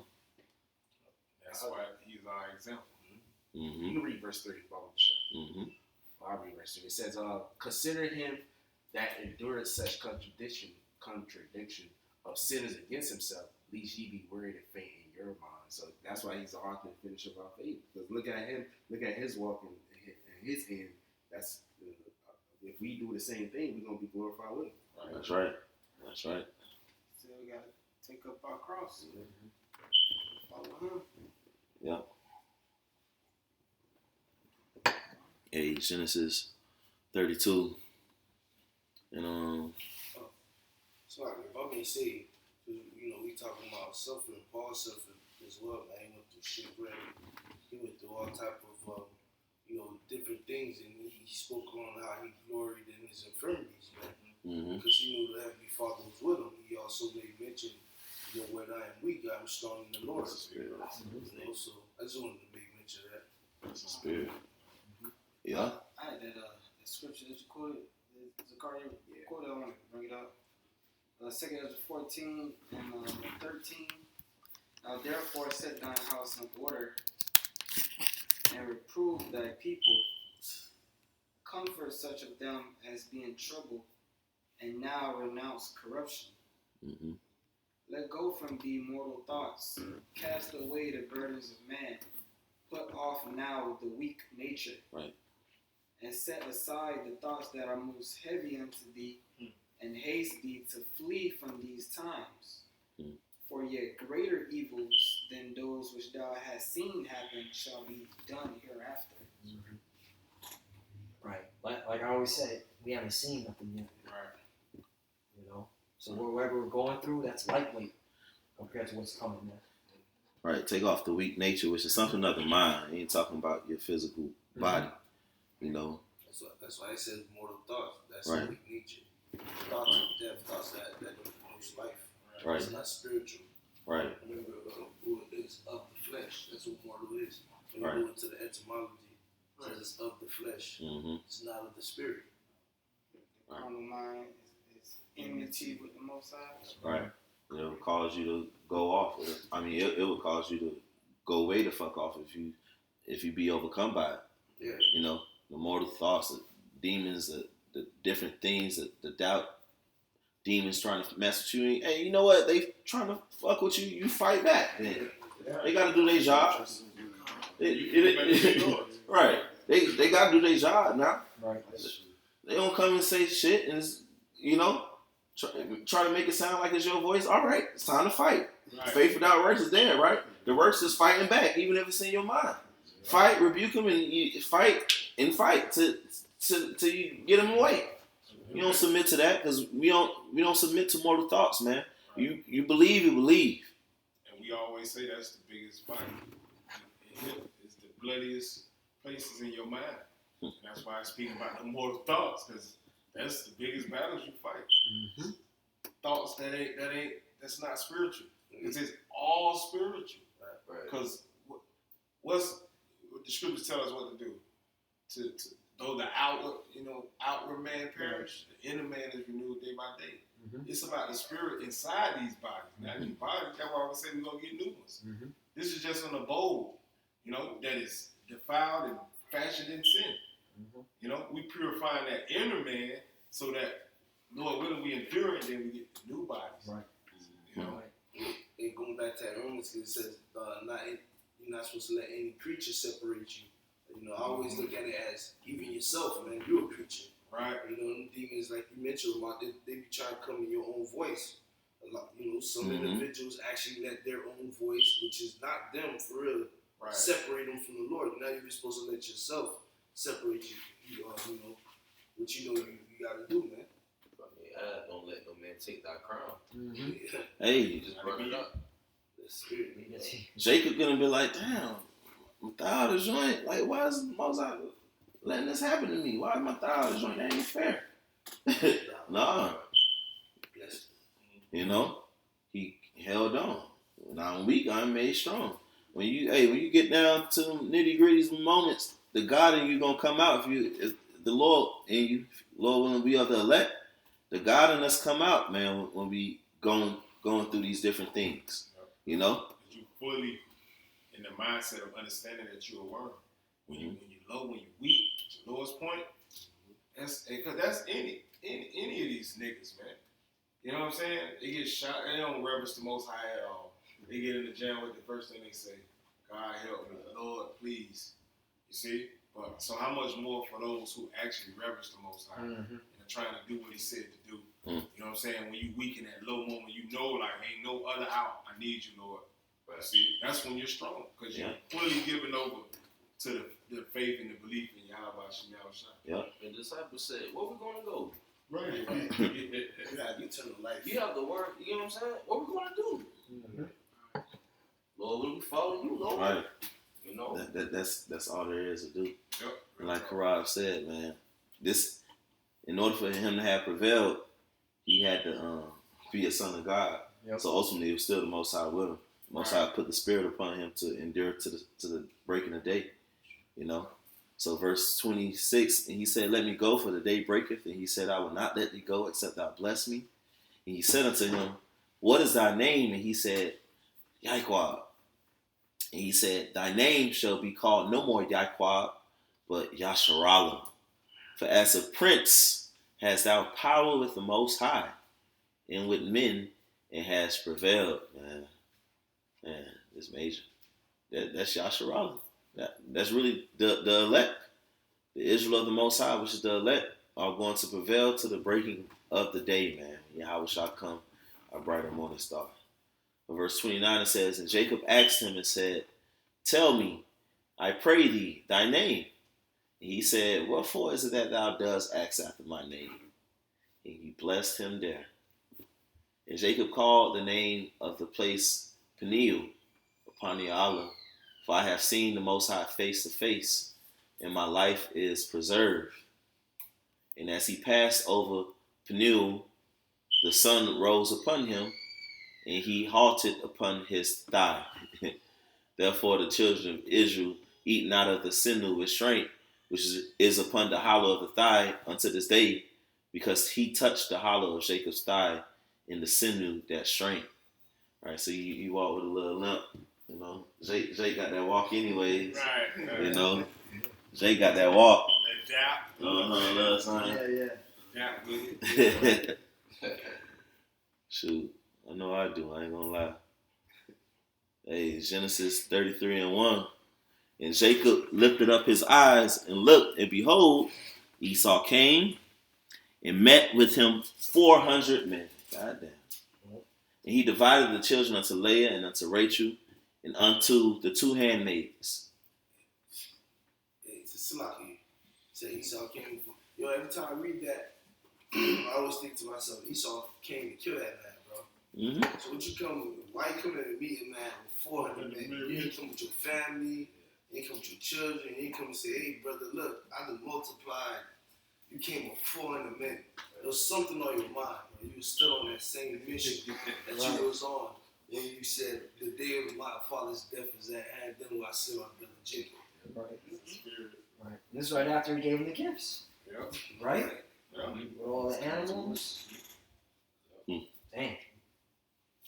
Verse 2 it says, and he put the handmaids and their children foremost, and Leah and her children after, and Rachel and Joseph hindermost, way behind. And he passed over before them and bowed himself to the ground 7 times until he came near to his brother. And Esau ran to meet him and embraced him and fell on his neck and kissed him, and they wept. So the Lord was with Jacob, and the things that he did worked, you know. And Kananah just brought out the scripture, Proverbs 16:7. When a man's ways please the Lord, he causes his enemies to be at peace with him. That's right. Verse 5, and he lifted up his eyes and saw the women and the children and said, who are those with thee? And he said, the children which the Heavenly Father has graciously given thy servant. Then the handmaidens came near, they and their children, and they bowed themselves. And Leah also with her children came near and bowed themselves. And after came Joseph near and Rachel, and they bowed themselves. And he said, what meanest thou by all this robe which I met? And he said, these are to find grace in the sight of my Lord. And Esau said, I have enough, my brother. Keep that thou hast unto thyself. Wow. That was the Lord dealing with Jacob. Jacob, right. And Jacob said, nay, I pray thee, if now I have found grace in thy sight, then receive my present at my hand. For therefore I have seen thy face, as though I had seen the face of God, and thou was pleased with me. You know? Yeah. Take, I pray thee, my blessing that is brought to thee, because the Most High has dealt graciously with me, and because I have enough. And he urged him, and he took it. And he said, let us take our journey, and let us go, and I will go before thee. And he said unto him, my Lord knoweth that the children are tender, and the flocks and herds with young are with me. And if men shall overdrive them one day, all the flock will die. Let my Lord, I pray thee, pass over before his servant. Yeah, you go first. So let us take a time. Right, you know don't what I'm trust saying? you, man. You go first, you know, if so nobody don't come up against us. You go first. In case there's any danger out there. I got this young with me. You know? You know? Let my Lord, I pray thee, pass over before his servant, and I will lead on softly, according as a cattle that goeth before me, and the children be able to endure until I come unto my Lord, unto Seir. And Esau said, let me now leave with thee some of the folk that are with me. And he said, what needeth it? Let me find grace in the sight of my Lord. So Esau returned that day on his way unto Seir, and Jacob journeyed to Succoth and built him a house and made booths for his cattle. Therefore the name of the place is called Succoth, you know, which I believe is booths. Mm-hmm. We have the Feast of Booths.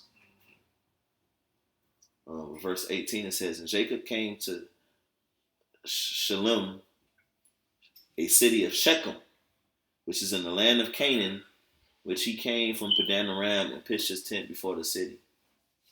And he bought a parcel of a field where he had spread his tent at the hand of the children of Hamor, Shechem's father, for 100 pieces of money.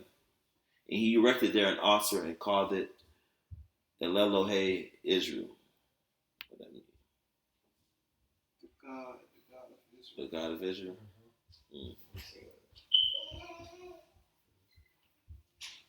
Allah.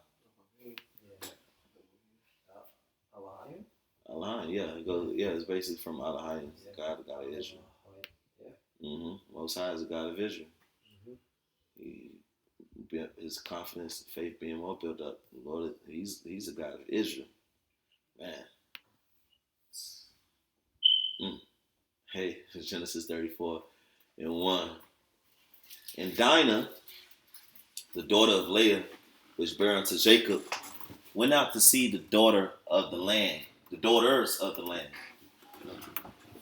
And when Shechem, the son of Hamor the Hivite, prince of the country, saw her, he took her and lay with her and defiled her. So she went out and she got caught up by Shechem. You know? What does that scripture say? Don't give a woman liberty To get abroad. Yep. She could get got.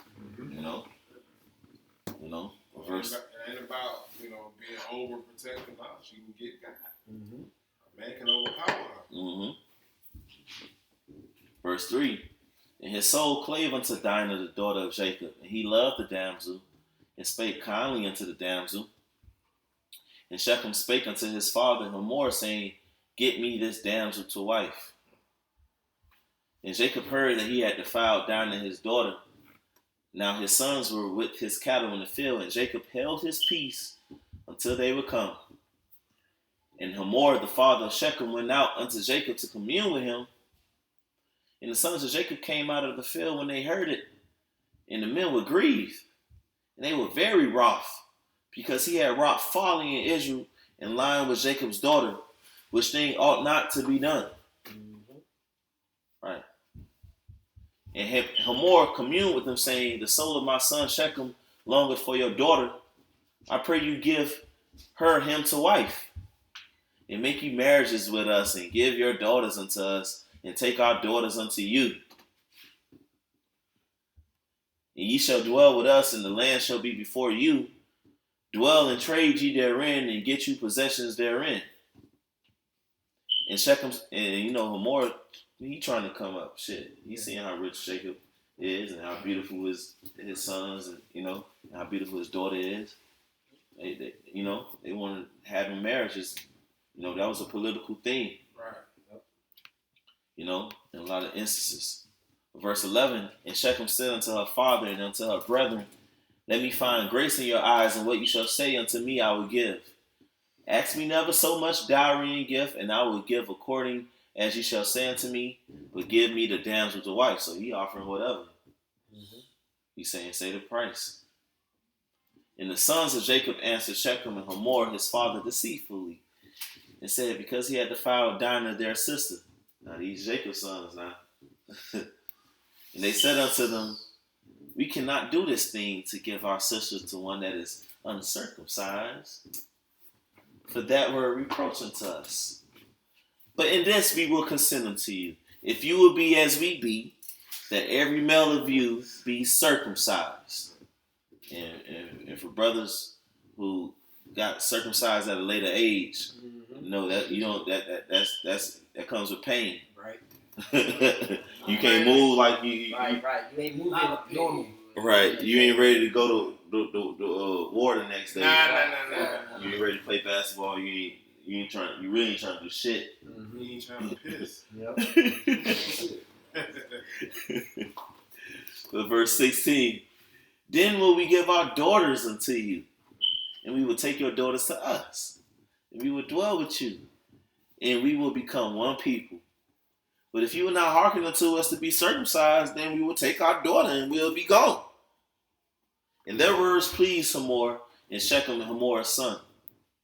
And the young man deferred not to do the thing because he had delight in Jacob's daughter. So he ain't hesitate.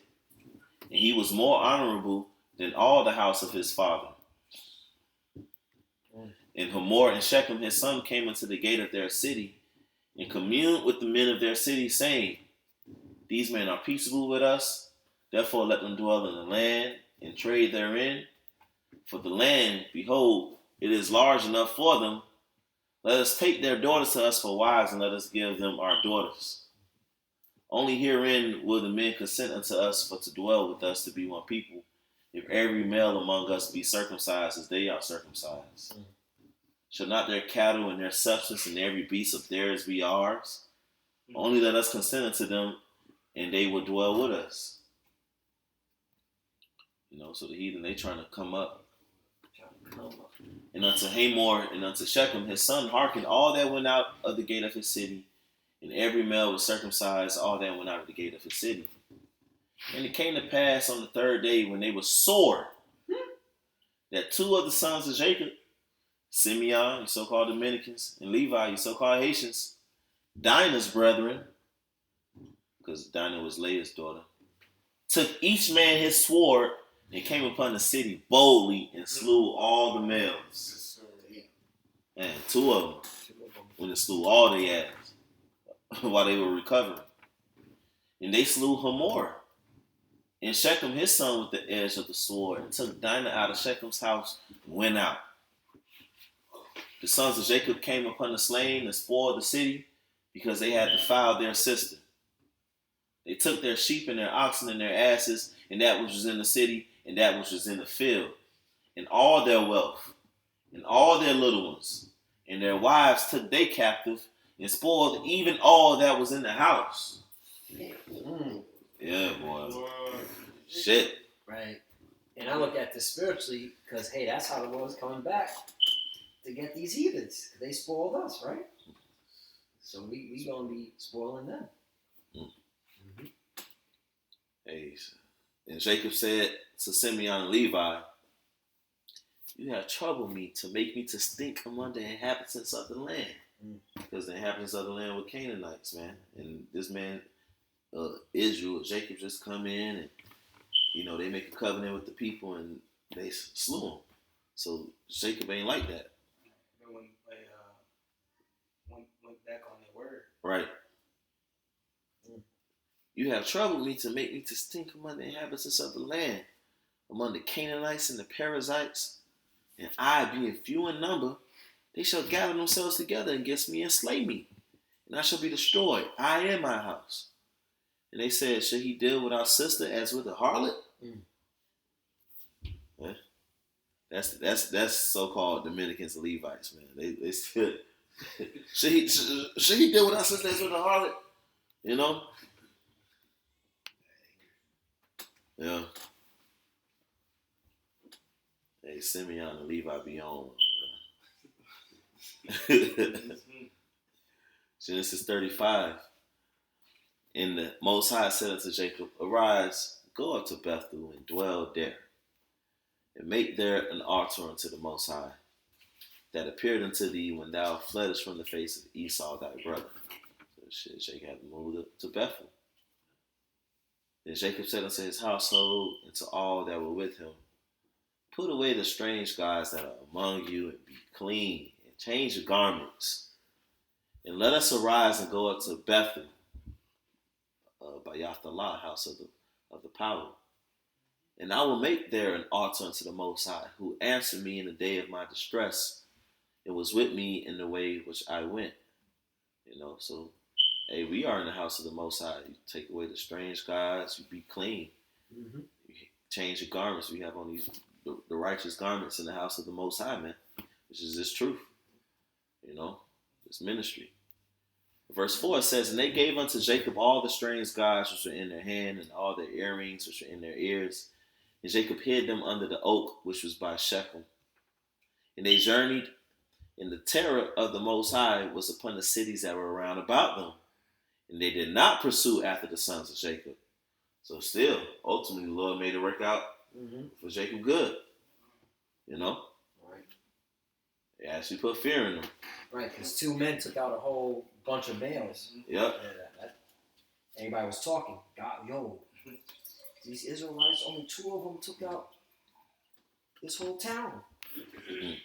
Because, when you're looking at it spiritually, the Most High put the spirit on Simeon and Levi to do that.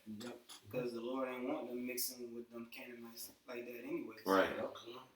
That's why when they came out of Egypt, the Lord said, don't make no covenant with them. Right. Those some nasty people. Right.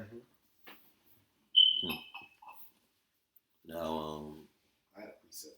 I I just quoted it. Exodus 20,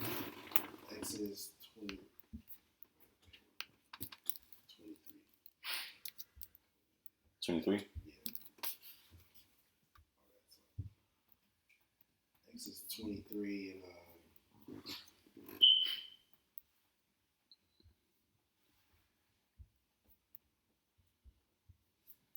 23 32. It's like Mm-hmm. It says, Exodus 23 verse 32 says, "Thou shalt." Start at verse 31. 31. It says, "And I will set thy bounds." Exodus 23 and 31. It says, "And I will set thy bounds from the Red Sea, even unto the sea of the Philistines, and from the desert unto the river. For I will deliver the inhabitants of the land into your hands, and thou shalt draw them out before thee." Verse 32. "Thou shalt make no covenant with them, nor with their gods." Verse 33 says, "They shall not dwell in thy land, lest they make thee sin against me. For if thou serve their gods, it will surely be a snare unto thee." That's why they gave up those gods. So Genesis 35 and 5 again. "And they journeyed, and the terror of the Most High was upon the cities that were round about them. And they did not pursue after the sons of Jacob.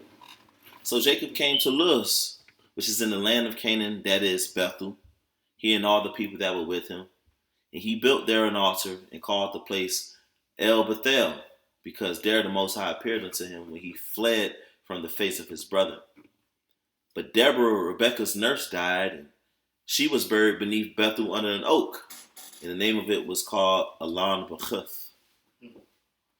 Jacob is named Israel." Okay. "And the Most High appeared unto Jacob again when he came out of Padan Aram and blessed him. And the Most High said unto him, Thy name is Jacob. Thy name shall not be called any more Jacob, but Israel shall be thy name. And he called his name Israel." The Lord put that name upon him, upon us. "And the Most High said unto him, I am the Most High Almighty. Be fruitful and multiply. A nation and a company of nations shall be of thee, and kings shall come out of thy loins." Oh, a nation and a company of nations. Oh, so the 12 tribes are different nations. There you go. Every tribe is a nation. A company of nations. Why they don't ever bring the scripture out? I mean, that answer all the questions that connect the dots. Yeah. Gentiles, scattered, or nations, all these different things. We bring out the answers, but they never bring out those scriptures and break them down. They just, In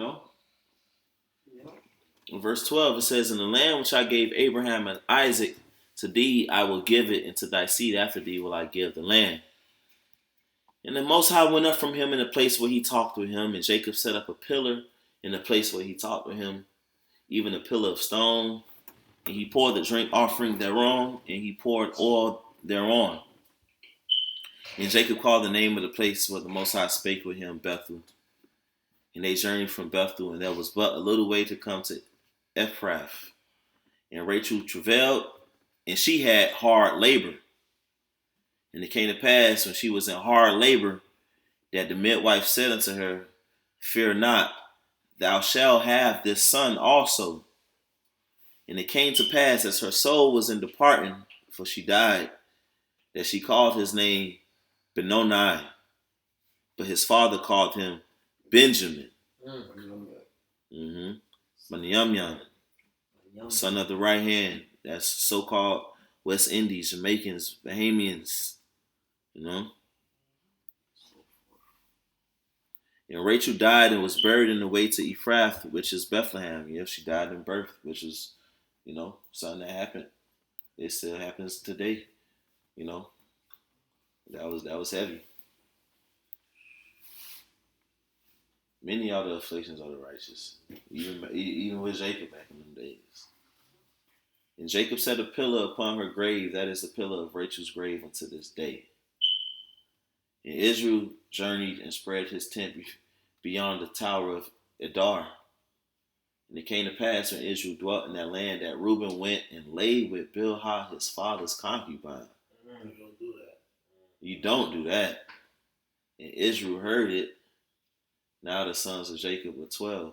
And we know that's why Reuben wouldn't have, even though, they still Israel, 12,000 men from Reuben gonna be of the 144,000. It's just that Judah will have that, like that chief position, Tribe. Mm-hmm. Y'all gonna receive the blessings, but it's just Judah is gonna be the head tribe now, and we gonna see how Judah get down later on in these chapters too, when it comes to Joseph.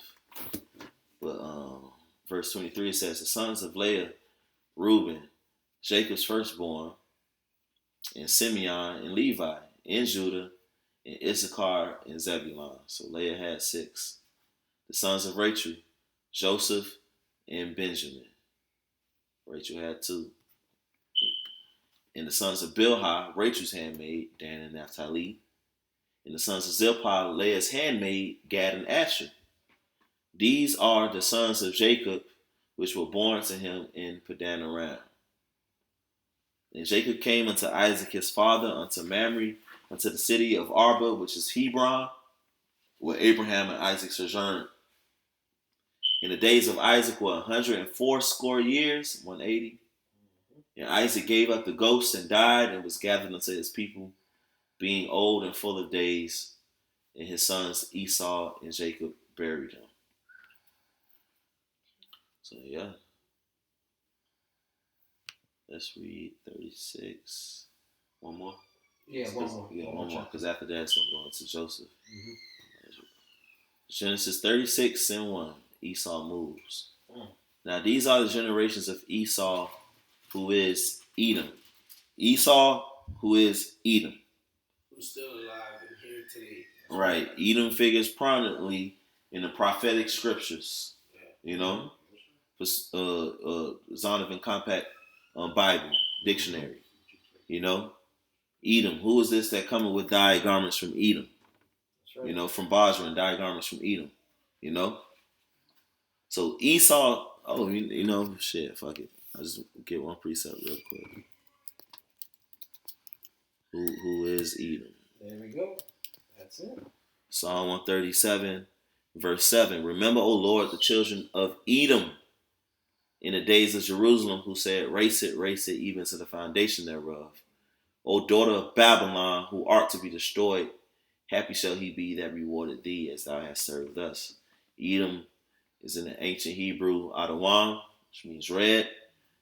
In the day of Jerusalem, who said, race it. When the ancient Babylonians came through, the Edomites was right there rooting it on. They even burned up the temple. And that's written. But Genesis 36 and 2, Esau took his wives of the daughters of Canaan, Adah, the daughter of Elon the Hittite, and Aholibah, the daughter of Anah, the daughter of Zibeon the Hivite, and Bashemath, Ishmael's daughter, sister of Nabajoth. And Adah bare to Esau Eliphaz, and Bashemath bare Reuel, and Aholibama bare Jeush, and Jalam, and Korah. These are the sons of Esau, which were born unto him in the land of Canaan. And Esau took his wives, and his sons, and his daughters, and all the persons of his house, and his cattle, and all his beasts, and all his substance which he had got in the land of Canaan, and went into the country from the face of his brother Jacob. For their riches were more than that they might dwell together in the land wherein they were strangers, could not bear them because of their cattle. Thus dwelt Esau in Mount Seir. Esau is Edom. There you go. That's how he got down to the Mount Seir. Mm-hmm. And these are the generations of Esau, the father of the Edomites, in Mount Seir. Oh, so there are people. Esau, the father of the Edomites, in Mount Seir. These are the names of Esau's sons: Eliphaz, the son of Adah, the wife of Esau; Reuel, the son of Bashemath, the wife of Esau; and the sons of Eliphaz were Teman, who we believe are Germans. Mm-hmm. Omar, Zepho, and Gatam, and Kenaz. And Timnah was concubine to Eliphaz, Esau's son. And she bare to Eliphaz Amalek. Amalek. These were the sons of Adah, Esau's wife. And Amalek are you small hatters over there. You JJs. Right. Phonies. Phony balonies. And these are the sons of Reuel, Nahath, and Zerah, Shema, and Mizah. These are the sons of Bashemash, Esau's wife. These are the sons of Holabama, the daughter of Anah, the daughter of Zibeon, Esau's wife, and she bare to Esau Jeush and Jalam and Korah. These were dukes of the sons of Esau, the sons of Eliphaz, the firstborn son of Esau, Duke Teman, Duke Omar, Duke Zepho, Duke Kenaz, Duke Korah, Duke Gatam, and Duke Amalek. These are the dukes that came to Eliphaz in the land of Edom. These were the sons of Adah. And these are the sons of Reuel, Esau's son. Duke Nahath, Duke Zerah, Duke Shema, Duke Mizah. These are the dukes that came of Reuel in the land of Edom. These are the sons of Bashemath, Esau's wife. So the Lord got a whole chapter saying how this is a whole nation of people. Right? Yep. Yeah. All of them, apparently, all of them just disappeared. Right. You find, you read scriptures more and more and endure, man. All these scriptures, all of them important, man. You know, it's saying something. Mm-hmm. You know, even with this, it's giving Esau's line. What they got to do with us today? Hey, it shows us that this is a nation of people, man. Mm-hmm. You know, tribes. And shit, it's a lot of names you read, huh? So it's a nation, so, you know. Yeah. Esau was being fruitful. Mm-hmm. Yeah, 2 wives too. Right? Yep. Mm-hmm. And these are the sons of Aholibama, Esau's wife, Duke Jeush, Duke Jalam, Duke Korah. These were the dukes that came of Aholibama, the daughter of Anah, Esau's wife. These are the sons of Esau, who is Edom. These are their dukes. These are the sons of Seir, the Horite, because they dwelled in that land that the Horites dwelt in, because the Horites had Seir first, who inhabited the land. You be having strange folks trying to say that Esau, Canaanite. What the fuck? I don't even know what the fuck they talking about. But it says Lotan, Shobal, Shabal, and Zibeon, and Anah, and Dashan, and Ezer, and Dashan. These are the dukes of the Horites, the children of Seir in the land of Edom. And the children of Lotan were Horai, and Hemam, and Lotan's sister was Timnah. And the children of Shobal were these, Alvin, and Manahath, and Ebal, Shepho, and Onam. And these are the children of Zibeon, both Asia, and Anah. This is that Anah that found the mules in the wilderness as he fed the asses of Zibeon, his father. And the children of Anah were these, Ashan and Aholibama, the daughter of Anah. These are the children of Dashan, Hemdan, and Ishban, and Ithran, and Sharan. The children of Ezer are these, Bilhan, and Zavan, and Akan. The children of Dashan are these, Uz, and Aaron. These are the dukes that came of the Horites, Duke Latan, Duke Shabal, Duke Zibeon, Duke Anah, Duke Dashan, Duke Ezer, Duke Dashan. These are the dukes that came of Horai among their dukes in the land of Seir. These are the kings that reigned in the land of Edom before they reigned any king over the children of Israel. Right. They had kings before we had kings. And Bala, the son of Beor, reigned in Edom, and the name of his city was Dinhabah. And Bala died, and Jobab, the son of Zerah of Bajra, reigned in his stead. And Jobab died, and Husham of the land of Tamani reigned in his stead. And Husham died, and Hadad, the son of Bedad, who smote Midian in the field of Moab, reigned in his stead. And the name of his city was Avith. And Hadad died, and Samlah of Masrekah reigned in his stead. And Samlah died, and Saul of Rehoboth by the river reigned in his stead. And Saul died, and Baal-Hanan, the son of Akbor, reigned in his stead. And Baal-Hanan, the son of Akor, died, and Hadar reigned in his stead. And the name of his city was Pau. And his wife's name was Mehetabel, the daughter of Matred, the daughter of Mezahab. All these are the names of the dukes that came of Esau according to their families, after their places, by their names. Duke Timnah, Duke Alva, Duke Jahath, Duke Aholibama, Duke Elah, Duke Pinon, Duke Kanaz, Duke Teman, Duke Mibzar, Duke Magdiel, Duke Iram. These be the dukes of Edom, according to their habitations in the land of their possession. He is Esau, the father of the Edomites, from whom came Haman, Alexander, the vocab, so-called white Americans. Hitler, Joe Biden,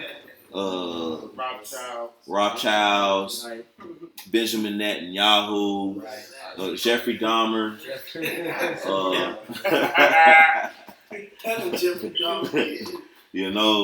Go on and on. Jeff Epstein, Albert Pike, Your manager, Alias Crowley. right, Aliester Crowley, Margaret Sanger. yeah, Oh, Fauci. Fauci. Oh Lord. Man, Big L's. a lot of horrible people. The worst people it hits. Stone Cold. Huh? Stone Cold. Hell no. No, he's tripping out. Retrospect.